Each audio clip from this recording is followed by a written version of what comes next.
Qual é a sua avaliação da condução da economia no Brasil, nesse momento? Terrível. Mas a gente já sabia. Esse é o ponto. Mesmo com os números positivos em diversos aspectos, Porque Marina? isso se deve ao passado, Cecília.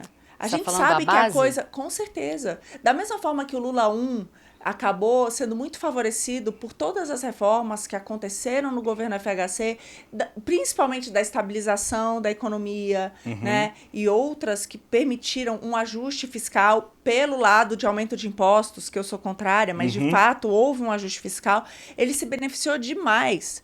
E agora a mesma coisa, eles pegaram uma bela herança bendita que o Paulo Guedes deixou. O que ainda tem acontecido na economia vem dessa herança. Agora, tem um lado preocupante. Tem um outro lado que são os gastos turbinados do governo, que vão cobrar uma conta lá na frente. Então, quando a gente olha, por exemplo, os números de emprego, você vê que são servidores públicos, né? Quando você vê o aumento do serviço público, a gente está vendo E, de novo, num país que está mal das pernas. Não tem capacidade disso. Então, eu vejo que é uma conta muito alta que vai ficar para o futuro. De uma explicação que você deu, falando sobre a dívida brasileira atual, que se a gente fosse dividir por cabeça, daria 40 mil reais para cada um. Não é que está todo mundo devendo 40 mil reais, não, gente. Mas se a gente fosse dividir, dava 40 mil reais para cada um.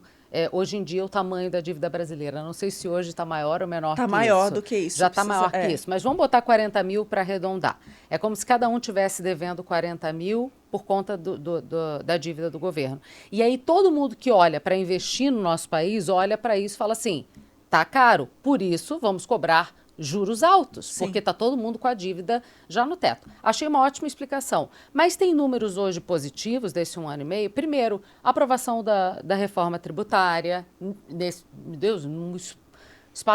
num curto espaço de tempo. A gente tem a inflação menor, a gente tem o número de trabalhadores com carteira assinada maior desde 2014. Tem números que estão ali. Posso falar de cada um desses números? Claro. Reforma tributária. O Frankenstein que ela se transformou, para mim, é muito pior do que o que a gente tinha antes. A gente passou décadas discutindo isso para dar um monte de isenção. Vai ficar claro que a gente vai ter o imposto mais alto do mundo, pelo que está sendo ventilado. Tudo bem, porque isso aí já era. A gente já tinha, a gente já né? tem, pois é. Agora vai estar discriminado na nota. O número de exceções é absurdo e tem um outro ponto importante. O que a gente tinha de pacto federativo nesse país, que era a autonomia dos estados e municípios, grande parte disso vai ser perdida com essa reforma, que vai ficar cada vez mais centralizado, que é o contrário dos países que deram certo.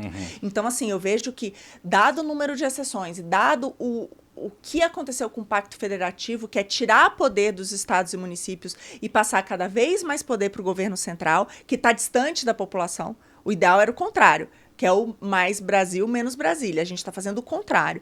Então, eu vejo que essa reforma ela tem muitos e muitos problemas. Então, eu não vejo como saldo positivo. Tá.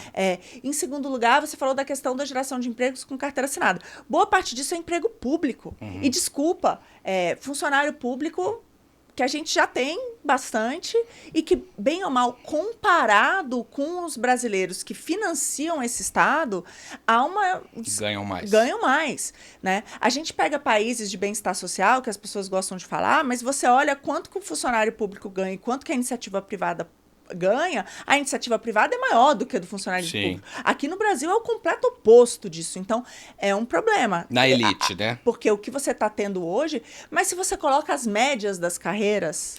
Também, Gabriel, é que nós somos um país pobre. Se você aqui pensar no Brasil, em educação, polícia, etc... Mas 50% da nossa população, gente, 50% da nossa população vive com R$600 por mês. É que a realidade é muito média, pior do que a que a gente está acostumado a vislumbrar. Eu entendo que é ruim, mas é isso. E essa população, 50% da população que vive com R$600 por mês, sustenta todo esse funcionalismo. Então, é muito triste, sabe? A gente precisa se dar conta de qual é a nossa realidade como país também. Inflação, graças ao nosso Banco Central Independente, que também veio do governo passado, e ao presidente desse Banco Central, que foi indicado no governo Bolsonaro, que é o Roberto Campos, que está fazendo um trabalho excelente. Vamos ver o que vai acontecer com a inflação depois que o Lula puder nomear o seu presidente do Banco Central. Eu duvido que a gente vai ter uma coisa parecida. Eu acho que a independência do Banco Central vai continuar ajudando, né? Se tivesse... E eles tentaram acabar com a independência. Então, eu vejo que a inflação sob controle, de novo, por que isso? Porque é aquela coisa assim, olha, imprimir moeda não é algo que o rei de plantão pode fazer. É isso. Porque isso gera inflação. Então, Sim. o Banco Central Independente, no fundo, é uma maneira de você tirar esse poder do governo de plantão. E isso foi graças à independência Então, do Banco só Central. o resultado não importa, é isso que você está querendo Só o dizer. resultado não importa, porque o que a gente está contratando, aumentando toda essa máquina, com uma dívida que cresceu em 1 trilhão, aumentando gastos que são mal feitos, pelo que a gente já falou, que é um Robin Hood às avessas no Brasil e é de má qualidade. Tudo isso é uma conta, que é essa conta que, nossa, que vai ficar cada vez mais cara. E ela tira o potencial de crescimento da iniciativa privada, que é aquele que gera produtividade, que gera crescimento de longo prazo.